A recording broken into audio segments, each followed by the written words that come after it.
उसने तो मेरे होश ही उड़ा दिए, ये काम मेरे बस का नहीं है। तुम कैसे उसे देखकर अपनी राय दे सकते हो? यार वो मेरी समझ के बाहर है। तो फ्रेंड्स, ये कुछ ऐसे सेंटेंसेस हैं जिन्हें हम अपनी डेली रोज़मर्रा की बातों में यूज़ करते हैं, लेकिन जब बात आती है इन्हें इंग्लिश में कम्युनिकेट करने की, तब हमें एक प्रॉब्लम आ जाती है। क्योंकि जो हमारे कन्वेंशनल ग्रामेटिकल रूल्स हैं, अगर हम उनको फॉलो करते हुए tense, active voice, passive voice, direct indirect, इनके रूल्स को अगर हम फॉलो करके इन सेंटेंस को अगर ट्रांसलेट करते हैं इंग्लिश में, तो डेफिनेटली हम उनको कन्वर्ट तो कर पाएंगे, लेकिन वो मीनिंग, वो सेंस नहीं दे पाएंगे, वो इमोशंस नहीं डाल पाएंगे जो कि असल में सेंटेंस अपने अंदर समेटे हुए हैं। तो इसी के लिए इंग्लिश के अंदर ये इडियम्स, प्रोवर्ब्स एंड फ्रेजेस होती हैं। तो आज के इस वीडियो में हम बात करने वाले हैं फ्रेजेस के बारे में, और आज मैं आपके लिए लेके आया हूँ 20 बेस्ट फ्रेजेस जो आप अगर अपनी कम्युनिकेशन में यूज़ करते हैं तो आपका इंप्रेशन होने वाला है काफ़ी खास। सो इस वीडियो को अंत तक देखिएगा, एंड तक आप इस वीडियो में साथ बने रहिएगा। इस वीडियो के एंड में मैं आपको एक सेंटेंस और बताने वाला हूँ जो कि बोनस सेंटेंस होने वाला है, जिसको आप 10 डिफरेंट तरीक़ों से अपनी कम्युनिकेशन में यूज़ कर सकते हैं। जी हाँ, बिल्कुल सही सुना आपने। मैं आपको एक ऐसा सेंटेंस बताऊँगा जो कि आप नॉर्मली डे टू डे अपनी रूटीन लाइफ में उसे काफ़ी यूज़ करते हैं, मल्टीपल टाइम्स, वो जाने कितनी बार आपके लाइफ में आता है, आप बोलते हैं, लेकिन मैं आपको बताने वाला हूँ 10 अलग अलग वो तरीके जिनसे आप उस सेंटेंस को अपनी कम्युनिकेशन में शामिल करेंगे तो आपका कम्युनिकेशन काफ़ी इंप्रेसिव होने वाला है, काफ़ी शानदार होने वाला है। सो इस वीडियो में आप एंड तक बने रहिएगा, ये वीडियो काफ़ी अच्छा होने वाला है, इंपॉर्टेंट होने वाला है। So let's start with the first phrase. Friends, जैसा कि आप देख रहे हैं, मैंने यहाँ पर हिंदी और इंग्लिश दोनों में फ्रेज को लिखा है। सबसे पहला फ्रेज है, किसी को भी उसके रूप से मत परखो। यानी अगर बात करें, जब भी हम किसी को देखते हैं, यार शक्ल देख के कैसे राय बना सकता है तू अपनी, या तू उसे देख के बता सकता है वो कैसा बंदा है। सो इसको अगर हमें इंग्लिश में बोलना है तो हम ऐसे बोलेंगे, डोंट जज a book by its cover, या फिर आप इसे ऐसे भी कह सकते हैं, कांट जज a book by its cover. इसके लिए एक एग्जाम्पल देखते हैं। Maybe she doesn't look smart but you can't जज a book by its cover. हो सकता है कि वो तुम्हें होशियार ना दिखती हो, लेकिन तुम उसे देखकर, उसका चेहरा देखकर या उसके ऊपरी तौर पे देखकर उसको नहीं परख सकते हो। अब नेक्स्ट फ्रेज की तरफ बढ़ते हैं, मानो या ना मानो। यहाँ पे आप इसको कई तरीके से बोल सकते हैं, मानो या ना मानो, और कोई चारा ना होना, या और कोई विकल्प ना होना। जैसे इसको इंग्लिश में कैसे बोलेंगे, लाइक इट और नॉट, तुम पसंद करो या ना करो, या तुम्हारे पास और कोई चारा ही नहीं है, like it or not, we just only have this option. इसके लिए एक एग्जाम्पल देख लेते हैं, like it or not, we are staying here tonight. मानो या ना मानो, आज रात हम इधर ही रुक रहे हैं। फ्रेंड्स, नेक्स्ट फ्रेज है, ये हुई ना बात, या फिर आप इसे भी कह सकते हैं, अब की ना तूने पते की बात। तो जब भी हमें इसे इंग्लिश में बोलना होगा तब हम इसे ऐसे बोलेंगे, नाउ यू आर टॉकिंग। इसके लिए एक एग्जाम्पल देख लेते हैं, instead of car we should commute on bike. दो फ्रेंड, मान के चलिए दो फ्रेंड बात कर रहे हैं, एक फ्रेंड कहता है instead of car we should commute on bike. तो सेकंड फ्रेंड उसका जब ये बात सुनता है तो वो कहता है, नाउ यू आर टॉकिंग।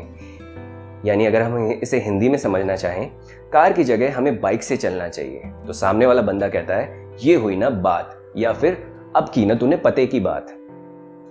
तो इसके लिए आप क्या याद रखेंगे, नाउ यू आर टॉकिंग। अगली फ्रेज है, यात्रा शुरू करना या सफर शुरू करना, या आप इसे ऐसा भी बोल सकते हैं, पुराने काम पर लौटना। तो इसके लिए है हिट द रोड, या आप इसे हिट द रोड अगेन भी बोल सकते हैं।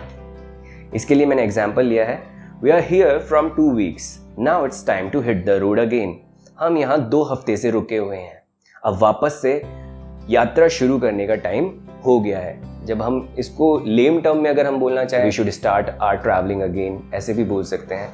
नेक्स्ट फ्रेज है, यह बहुत मुश्किल है।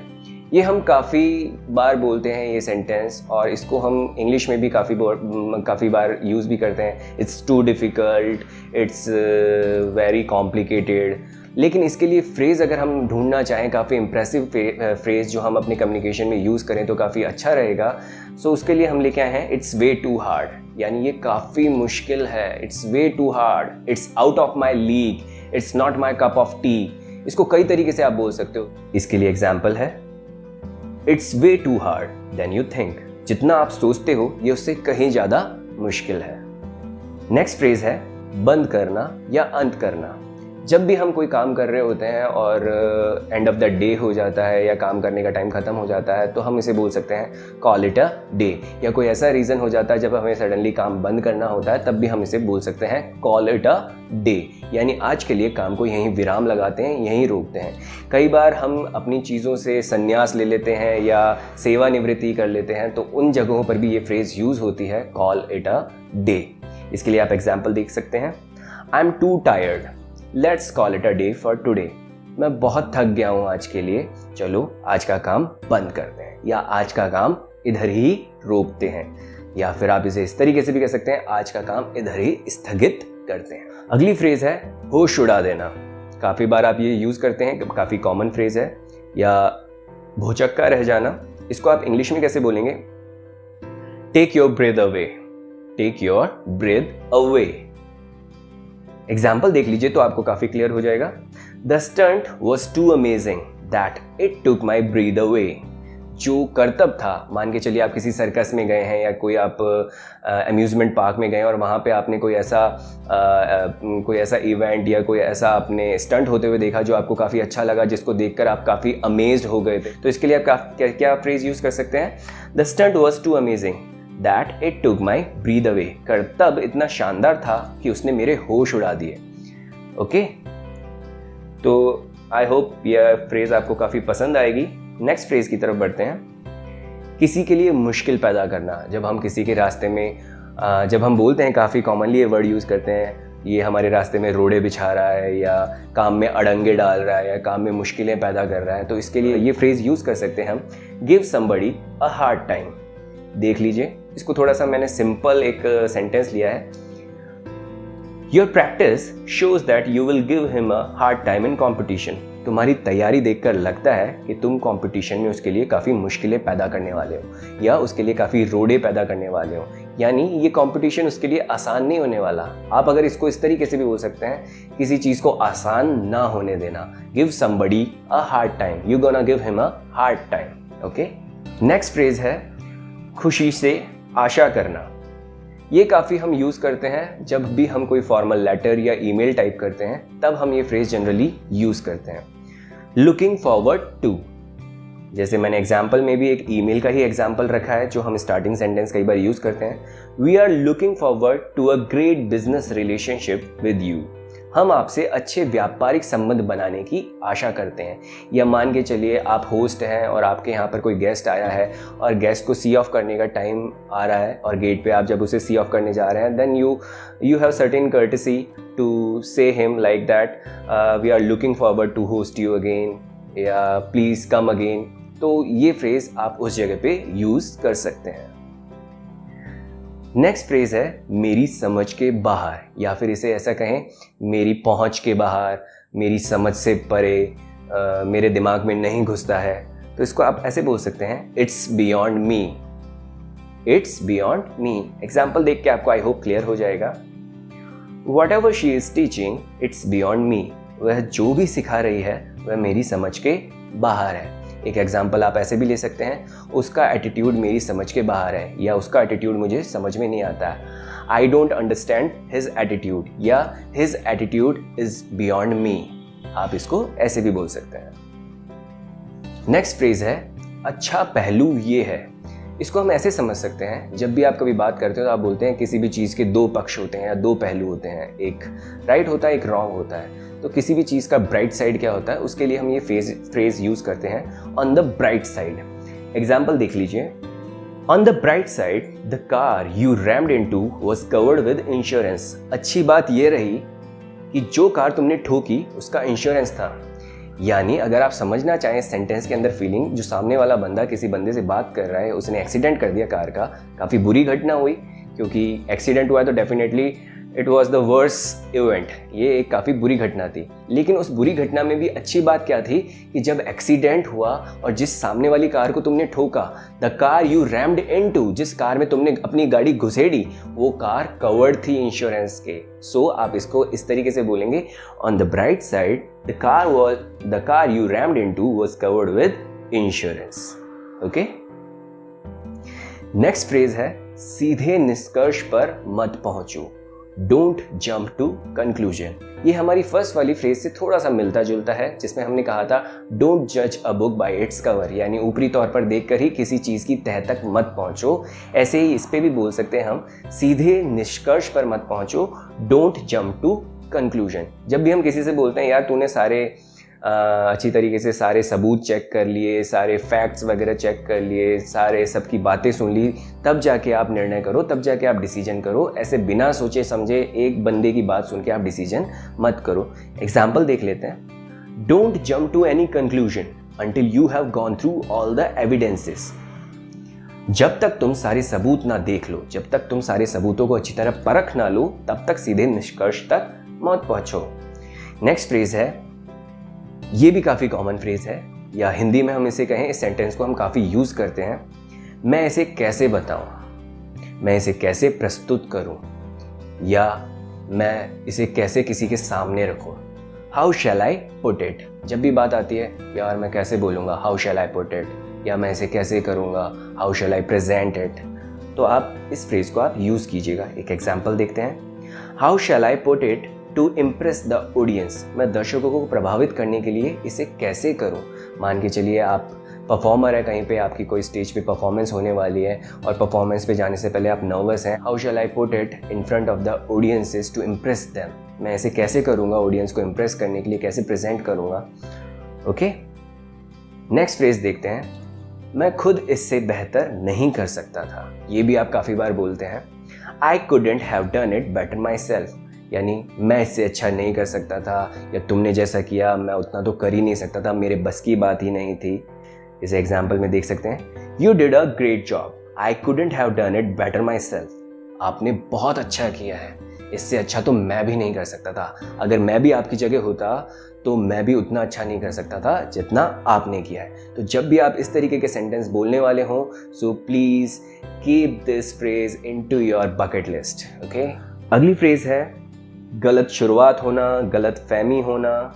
ये भी आप काफ़ी बार बोलते हैं कि यार क्या गलत शुरुआत हुई है। कभी कभी आप किसी अच्छे काम को करने के लिए जा रहे होते हैं, इंटरव्यू देने जा रहे होते हैं, एग्ज़ाम देने जा रहे होते हैं, और रास्ते में बिल्ली रास्ता काट जाए, तो डेफिनेटली आप यही सोचते हैं, आपके माइंड में सबसे पहली बात आती है यार क्या पनौती लगी है।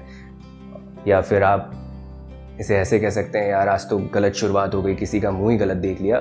तो जब भी इस तरीके की सोच है, ऐसे सेंटेंस आपको बोलने हो, तो आप ये फ्रेज यूज कर सकते हैं, get off on a wrong foot. Example देख लीजिए। It seems to have got off on a wrong foot with a new neighbour. ऐसा लगता है कि हमारी नए पड़ोसी के साथ गलत शुरुआत हो गई है। इसको एक एग्जाम्पल से आप और समझ सकते हैं। आपको कोई गलत फहमी हुई है, वो ऐसा बंदा नहीं है, you must got off on a wrong foot, he is not like that. तो इस तरीके के सेंटेंस में आप ये फ्रेज यूज कर सकते हैं। नेक्स्ट फ्रेज है और कड़ी मेहनत करो। जब भी आप किसी को बोलते हो और कड़ी मेहनत करो, या कमर कस लो, या तुमको बहुत ज़्यादा हार्ड वर्क करना है, तो उसके लिए ये है पुल योर सॉक्स अप, या डट जाओ, अब काम पे लग जाओ। तो उसके लिए आपके पास ये फ्रेज रहेगा pull your socks up. Example से आपको काफ़ी क्लियर हो जाएगा।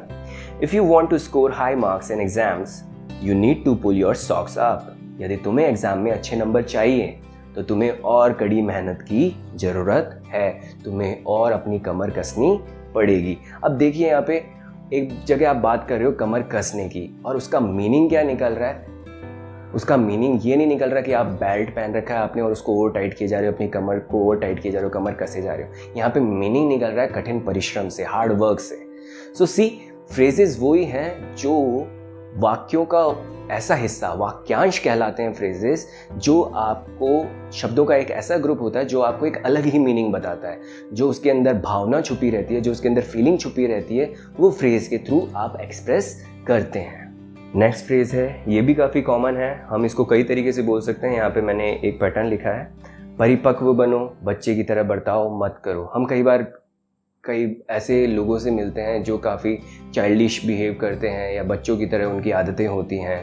तो उनको जब भी हम बोलते हैं यार कम ऑन यार ग्रो अप, हम बोलते हैं ना यार बड़े हो जाओ, अब तुम बच्चे नहीं रहे हो जो ऐसे बिहेव कर रहे हो। या हम उनको ऐसे भी बोलते हैं, जो मैंने आपके यहाँ स्लाइड में भी लिखा है, स्टॉप बीइंग अ किड, बच्चे की तरह व्यवहार करना बंद कर दो। ग्रो अप, बी मैच्योर, या ये भी बोल सकते हैं बी अ मैन नाउ। तो यहाँ पे हम एग्जाम्पल देखते हैं। Stop being a kid, now you have to learn to live on your own. एक बच्चे की तरह मत करो, अब तुमको अपने आप रहना सीखना होगा। या आप स्टॉप बीइंग अ किड को हटाकर ग्रो अप भी यूज करेंगे तो भी वो यूज हो सकता है। Grow up, now you have to learn to live on your own. Next phrase है एन मौके पर, in the nick of time. ये भी काफी कॉमन फ्रेज है, इसको हम यूज करते हैं। एग्जाम्पल देखते हैं। I always reach to office in the nick of time. मैं हमेशा एन मौके पर, एन वक्त पर ऑफिस पहुंचता हूँ। अगली फ्रेज है देखो बोल कौन रहा है। ये कई बार हम बोलते हैं अपनी बातों बातों में, यार बात आ जाती है, 2 दोस्त या 3 दोस्त बैठ के बात कर रहे हैं और कोई दोस्त आपको अपनी बात कहने में लग रहा है और सडनली उन बातचीत के दौरान आपको लगता है, आप कई बार ये सेंटेंस बोल जाते हैं, देखो भाई बोल कौन रहा है, बात कौन कर रहा है। तो उसके लिए आप ऐसे बोल सकते हैं, लुक हु इज टॉकिंग या सी हु इज टॉकिंग। दोनों तरीके से आप इसे बोल सकते हैं, look who is talking, see who is talking. Example देख लीजिए। Look who is talking about honesty, who is already a corrupt officer himself. देखो भाई ईमानदारी की बात कर कौन रहा है, जो पहले से ही खुद एक भ्रष्ट अधिकारी है। इसके बाद लास्ट, क्या हुआ तुम्हें।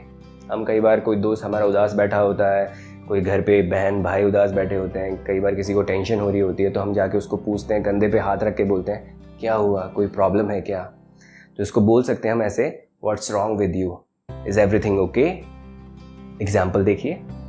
Y are you acting like that, what's wrong with you, तुम ऐसा क्यों कर रहे हो, क्या हुआ तुम्हें। सो फ्रेंड्स, ये 20 फ्रेजेस थी। आई होप कि ये आपके लिए काफ़ी यूजफुल होने वाली हैं। तो आप इन्हें अपनी डेली कम्युनिकेशन में, अपनी डे टू डे लाइफ में, आप जब भी अपने दोस्तों के साथ, अपने कोलीग के साथ, अपने ऑफिस फ्रेंड्स के साथ जब भी आप बात करें, इन फ्रेजेस को यूज़ कीजिए। आपकी कम्युनिकेशन काफ़ी इंप्रेसिव हो जाएगी और एक अलग ही तरीके का कॉन्फिडेंस आप में डेवलप होगा। तो बात हुई थी एक बोनस स्लाइड की, एक बोनस सेंटेंस की, जो मैं आपको लास्ट में बताने वाला था। अब आपकी स्क्रीन पे वो स्लाइड आ चुकी है।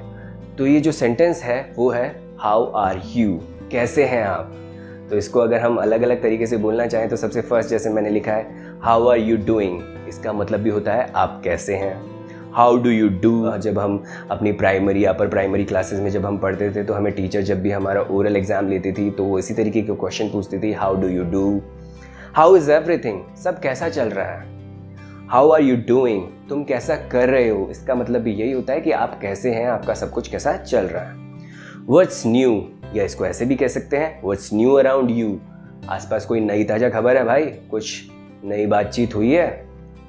हाउ हैव यू बीन, जब भी आप किसी से बहुत समय बाद मिलते हैं और आप उससे पूछते हैं, आप उससे मिलके कि तुम कैसे थे, तो ये सेंटेंस आप यूज कर सकते हैं, हाउ हैव यू बीन। अगला है हाउ आर थिंग्स गोइंग, ये भी वही है, कैसा चल रहा है भाई सब कुछ। या इसको आप ऐसे भी बोल सकते हैं, हाउ इज लाइफ गोइंग। अगला है लॉन्ग टाइम नो सी, ये क्वेश्चन ना हो के एक फ्रेजल सेंटेंस है, लॉन्ग टाइम नो सी, यानी बहुत दिन हो गए तुम्हें नहीं देखा या बहुत दिन बाद तुमसे मुलाकात हुई है, तो ये भी एक हालचाल पूछने का होता है, या long time no see, how are you, ठीक है। और ये जो आजकल लेटेस्ट ट्रेंड चल रहा है, जो भी आजकल के हमारे नौजवान, जो हमारे टीनेजर्स हैं, वो ज़्यादा इस सेंटेंस को यूज़ करते हैं, व्हाट्सएप। ओके, तो फ्रेंड्स आई होप कि वीडियो आपके लिए काफ़ी यूज़फुल रहेगा, इससे आपको कुछ ना कुछ नया सीखने को मिला होगा। तो मैं चाहूँगा कि आप इस चैनल को सब्सक्राइब कीजिए, वीडियो को लाइक कीजिए, उसे ज़्यादा से ज़्यादा शेयर कीजिए, इसे उन लोगों तक पहुँचाइए जो इंग्लिश सीखना चाहते हैं बट रिसोर्सेज की कमी की वजह से या फ़ी प्रॉब्लम की वजह से वो ये चीज़ें नहीं समझ पा रहे हैं, नहीं सीख पा रहे हैं, लेकिन उनमें सीखने की क्रेविंग है। तो मैं चाहता हूँ कि आप उन लोगों तक ये वीडियो पहुँचाएँ। Thank you very much, bye bye, मिलते हैं नेक्स्ट वीडियो के अंदर।